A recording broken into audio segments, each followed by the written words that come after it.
Mobile repairing hardware software की बेहतरीन आसान और मुकम्मल ट्रेनिंग के लिए अवैस भाई mobile repairing training centre Karachi, new Lyari Taiser town 0300296279 0314293029। इसका कनेक्शन चेक करेंगे ठीक है या ख़राब है। अब ठीक है ख़राब है वो हमारी अगली क्लासों में आ जाता है कि हमने कैसे इसको चेक करना होता है, ठीक है, और कैसे पता चलता है कि ये ख़राब है। तो हमने प्रॉब्लम स्टेप्स के हिसाब से अपने, ऐसा नहीं है कि माइक में ख़राबी आ रही है तो हम माइक को छोड़ के डायरेक्ट मेन आईसी को रिसोल्व करना शुरू कर दें या कनेक्शन को चेक करना शुरू कर दें और उसको बनाना शुरू कर दें। ऐसा कोई फ़ायदा नहीं। आपने पहले अपने कंपोनेंट को चेक करना है, उसके बाद का स्टेप उसके कनेक्शन का है, उसके बाद का स्टेप उसकी आईसी या मेन आईसी उसके कंट्रोलर का है, ठीक है। अगर तो उस कंपोनेंट की कोई छोटी मोटी आईसी उसके आसपास लगी हुई है तो पहले आप उसी को चेक करोगे, कनेक्शन के बाद पहले कनेक्शन को चेक कर लोगे, कनेक्शन ठीक बता रहा है तो आप आईसी की तरफ जाओगे। अब ऐसा भी होता है कई कंपोनेंट या कई तरह के मोबाइलों में उस कंपोनेंट के हिसाब से छोटी मोटी साउंड आईसी, चार्जिंग आईसी आसपास लगी हुई होती है। कभी ऐसा नहीं होता, डायरेक्ट मेन आईसी में उसका कनेक्शन होता है। अगर तो आपको उसके आसपास उसकी आईसी कंट्रोलर मिल जाए तो आपने उसको रिसोल्व करके देखना है और बना के देखना है या तब्दील करके देखना है। अगर उससे भी क्लियर नहीं हो रहा तो फिर आप मेन आईसी को भी लाजमी देखोगे, ठीक है।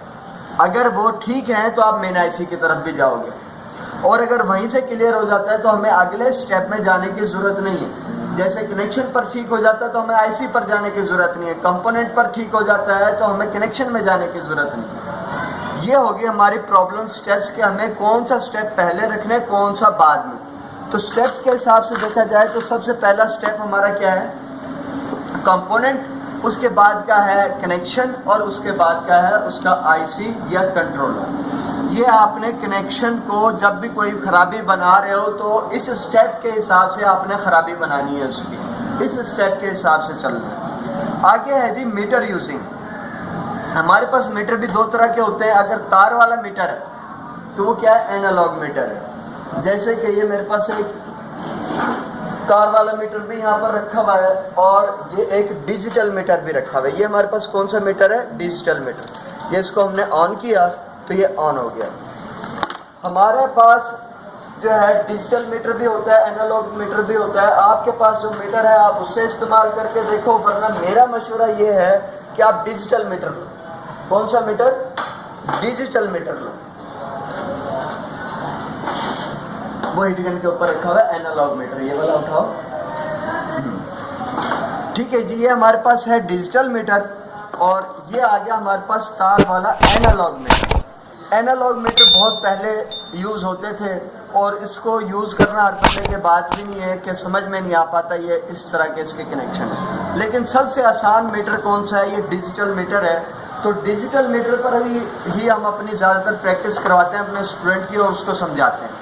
अब अगर हम मीटर की बात करें तो मीटर में हमारी कितनी चीज़ें इस्तेमाल की होती हैं, सिर्फ 3 चीज़ें। कौन कौन सी, नंबर 1 कंटिन्यूटी, ठीक है। नंबर 1 कंटिन्यूटी हमारे इस्तेमाल में आएगी। कंटिन्यूटी पे हम अपने स्पीकर वगैरह चेक कर सकते हैं, ख़राब है, ठीक है, क्या है क्या नहीं।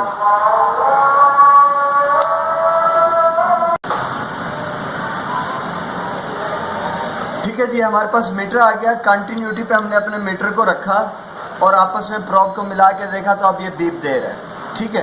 बीप दे रहा है तो इसका मतलब अब मीटर हमारा कंटिन्यूटी पे सेट है।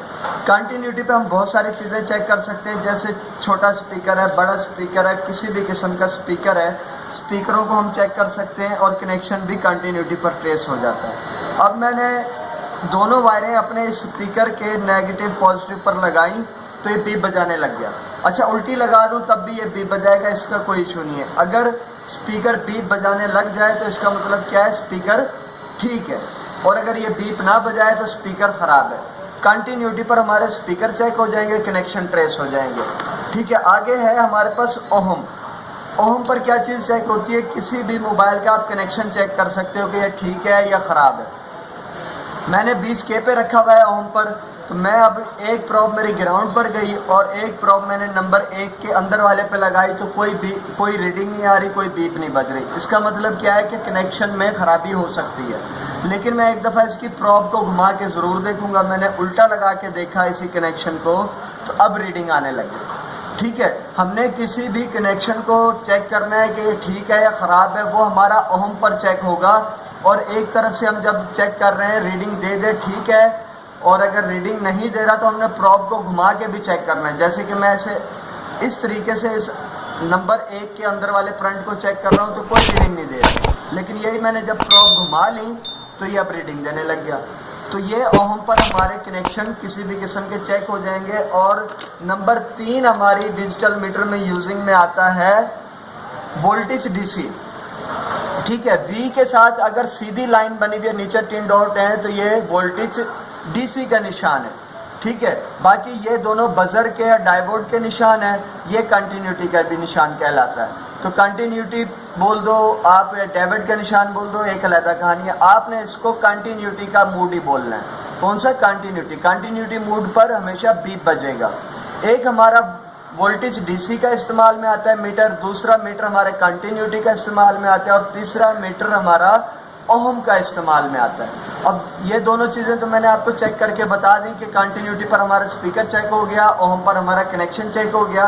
वोल्टेज डीसी पर हम चार्जिंग का सिस्टम चेक कर सकते हैं, बैटरी को भी चेक कर सकते हैं भी बैटरी में कितना करंट है। तो अब मैं बैटरी का अगर करंट चेक कर रहा हूँ, वोल्टेज डीसी पर 20 पर रखा हुआ है मैंने, तो अब ये कितना करंट बता रहा है? 3.7 3.7 वोल्ट इस बैटरी में मौजूद है। अगर बैटरी में 3.5 से नीचे है वोल्ट तो ये मोबाइल को ऑन नहीं करेगी।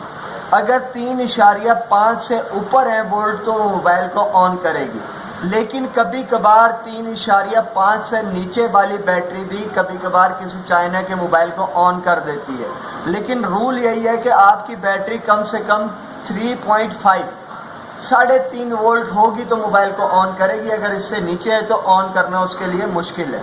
ठीक है, आप अपनी बैटरी को पहले चेक करो, अगर इससे ज़्यादा करंट है 3.5 भी है तो आप उस पर ऑन होना चाहिए। अगर उस पर ऑन नहीं हो रहा तो थोड़ा सा आप उसका करंट बढ़ाओ।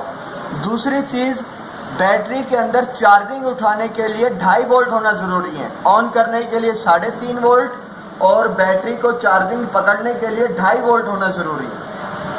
अगर बैटरी में 2.5 वोल्ट से कम होगा तो चार्जिंग उठाना उसके लिए मुश्किल है। लेकिन कभी कभार कुछ चाइना के मोबाइल होंगे कि जो इससे कम करंट भी होगा उसके लिए चार्जिंग पे वो चार्जिंग उठा लेंगे। लेकिन अगर आपके पास इस तरह कम वोल्ट आ रहे हैं और आपका मोबाइल चार्जिंग नहीं उठा रहा तो आपने चार्जिंग जैक वगैरह को बनाने से पहले आप अपनी बैटरी को 2.5 वोल्ट तक लाजमी पहुंचाओगे और फिर चार्जिंग जैक लगा के चेक करोगे कि चार्जिंग उठाता है कि नहीं, क्योंकि 2.5 वोल्ट से कम होंगे तो वो चार्जिंग नहीं उठाएगा। अच्छा, करंट कोई भी हम चेक कर रहे हैं उसमें अगर हमारी प्रॉब उल्टी लग जाए, जैसे ये मैंने अभी तो सीधी लगी नहीं है तो 3.7 बता रहा, अब मैंने इसकी प्रॉब लगा दी उल्टी, नेगेटिव पर पॉजिटिव लगा दिया और पॉजिटिव पर मैं नेगेटिव लगा रहा हूँ, तो ये करंट उतना ही बताएगा डिजिटल मीटर में। लेकिन ये साथ में देखें डीसी के नीचे एक माइनस का निशान आ गया। तो माइनस का निशान इस चीज़ की इंडिकेशन कर रहा है, इस चीज़ का इशारा दे रहा है कि आपकी जो मीटर की प्रॉब है ना, आपके बैटरी के ऊपर उल्टी लग गई है, यानी नेगेटिव पर पॉजिटिव लग गई है और पॉजिटिव पर नेगेटिव लग गई है। तो आप इस तरीके से भी अपना पहचान सकते हो कि हमारा नेगेटिव पॉजिटिव सही जगह पर लगा हुआ है या गलत जगह पर लगा हुआ है। आपने इधर डीसी के नीचे निशान को देख लेना, अगर निशान नहीं आ रहा तो समझो सीधा सीधा लग गया। जैसे अब मैं सीधा सीधा इसके वोल्टेज चेक करता हूँ, पॉजिटिव पर पॉजिटिव, नेगेटिव पर नेगेटिव, तब भी वो पूरा ही करंट बता रहा है 3.7। लेकिन डीसी के नीचे देखो तो कोई माइनस का निशान नहीं है, इसका मतलब हमारी ये प्रॉब इस पर सीधी सीधी लग गई है। ठीक है जी, अगर डिजिटल मीटर है तो हमारी यही चीज़ें इसकी इस्तेमाल में आएंगी। डिजिटल मीटर में अगर आपके पास ये इस तरह का कोई बटन दिया हुआ है तो ये लाइट के लिए होता है बटन, रात का वक्त है आपको नंबर दिखाई नहीं दे रहे तो आप इसकी लाइट ऑन कर सकते हो। साथ में ये होल्ड और सेल का बटन दिया हुआ है। ये क्या होता है कि बिल फर्ज मैं कोई रीडिंग चेक कर रहा हूँ, मैं ये रीडिंग बैटरी की चेक की तो कितनी बता रहा है 3.7, कितना बता रहा है 3.7। अब 3.7 बता रहा है, मैं इसको हटाऊंगा तो गायब हो जाएगी, अब फिर मैं इसको लगा रहा हूँ तो आ रही है। तो बिल फर्ज कोई वैल्यू आप अपने जहन में रखना चाहते हो कि क्या वैल्यू है तो आप इसका होल्ड का बटन दबा दोगे ना, तो अब मैं इनकी प्रोब को हटा भी लूँ तो ये देखें अब ये नंबर नहीं जा रहा, ये जो वैल्यू है ये होल्ड हो जाएगी इस पर, ये बटन इसलिए होता है। ठीक है, बाकी इस मीटर की चीज़ें मैंने आपको बताई कि ये हम ओहम हमारा ये 200 से शुरू होगा। ठीक है, ये 200 ओहम है, उससे ऊपर 2000 ओहम है और उससे ऊपर 20,000 ओहम है। के का मतलब होगा 1000। ठीक है, उससे ऊपर 200 के यानी 2 लाख ओहम है और ये कितना हो गया 20 मिलियन ओहम हो गया और ये 200 मिलियन ओहम हो गया। हमारा नॉर्मली ओहम है 20,000 ओहम में हर तरह का हमारा ओहम चेक हो जाएगा, ऊपर जाने की ज़रूरत नहीं है और ना ही नीचे जाने की ज़रूरत है। आप 20,000 ओहम के अंदर अपने मीटर को रखो और अपने ओहम कनेक्शन चेक कर रहे हो, कोई भी चीज़ चेक कर रहे हो, इसके अंदर आसानी से चेक हो जाएगी। वोल्टेज हम अगर अपने मोबाइल के काम में चेक कर रहे हैं तो हमारा जो वोल्टेज है ना, ये हमारा जो है 5 से ऊपर होना चाहिए, 5 से ऊपर होना चाहिए। क्यों? हमारी जो बैटरी होती है ना, ये ज़्यादा से ज़्यादा 4 साढ़े 4 वोल्ट की होती है और जो हमारा मोबाइल का चार्जिंग जैक करंट देता है वो 5 वोल्ट होता है। तो 5 वोल्ट या 4.5 वोल्ट, 5 वोल्ट से ऊपर हमारे मोबाइल में कोई भी चीज़, कोई भी कनेक्शन नहीं आता। तो हम क्या करेंगे, अपने मीटर को ऐसी जगह रखेंगे कि 5 नंबर भी उसके अंदर आ जाए। अब मैंने 20 पे रखा हुआ है तो 20 के अंदर 5 भी आ जाता है। ठीक है, अगर मैं इसको कहीं पीछे रख दूं तो वो नहीं आएगा। क्यों? ये 2000 मिली ओहम लिखा हुआ है, 2000 मिली वोल्टेज, ओहम नहीं मिली वोल्टेज। 2000 मिली वोल्टेज का मतलब है 2 वोल्टेज। कितने वोल्टेज? 2 वोल्टेज। और 200 मिली वोल्टेज, ये 1 वोल्टेज का भी 5वां हिस्सा है, ये 1 वोल्टेज का भी 5वां हिस्सा है। मतलब ये 1000 मिली वोल्ट होंगे तो 1 वोल्ट बनेगा, ये 2000 मिली वोल्ट हो गए तो 2 वोल्ट हो गए। अब 2 वोल्ट पे भी मैं इसको नहीं रख सकता क्योंकि मेरी बैटरी है 4.5 वोल्ट की, तो 2 वोल्ट के अंदर 4.5 वोल्ट नहीं आएगा। हमें अपने मीटर को अपनी जो चीज़ चेक कर रहे हैं उससे आगे रखना है। हमारी चीज़ जो है 5 वोल्ट की है तो मीटर हमारा कम से कम भी 2 से आगे जाना चाहिए और इसका 2 के बाद 10 का ऑप्शन नहीं है, डायरेक्ट 20 का ऑप्शन आ रहा है तो हम 20 पे ही रख देंगे। ठीक है, 20 पे भी रख के चेक कर सकते हैं, 200 पे भी रख के चेक कर सकते हैं क्योंकि 5 वोल्ट 200 के भी अंदर आएगा, 20 के भी अंदर ही आएगा, 10 का इसमें ऑप्शन है। हम इसे आगे 600 पे भी रख के चेक कर सकते हैं। ठीक है, तो हमारा जो भी है 20 पे नॉर्मली हमने रखना है या 10 पे रखना है। अगर हम वोल्टेज डीसी किसी भी किस्म के चेक कर रहे हैं तो ये हमारा डिजिटल मीटर की यूजिंग है कि डिजिटल मीटर को हमने कैसे चेक करना है और कौन कौन सी चीज़ें इसके इस्तेमाल में आएंगी। आगे है हमारी क्लास डेड मोबाइल चेकिंग, ये इंशाल्लाह हम अपनी नेक्स्ट वीडियो में करेंगे। ठीक है जी, शुक्रिया, अल्लाह हाफिज़।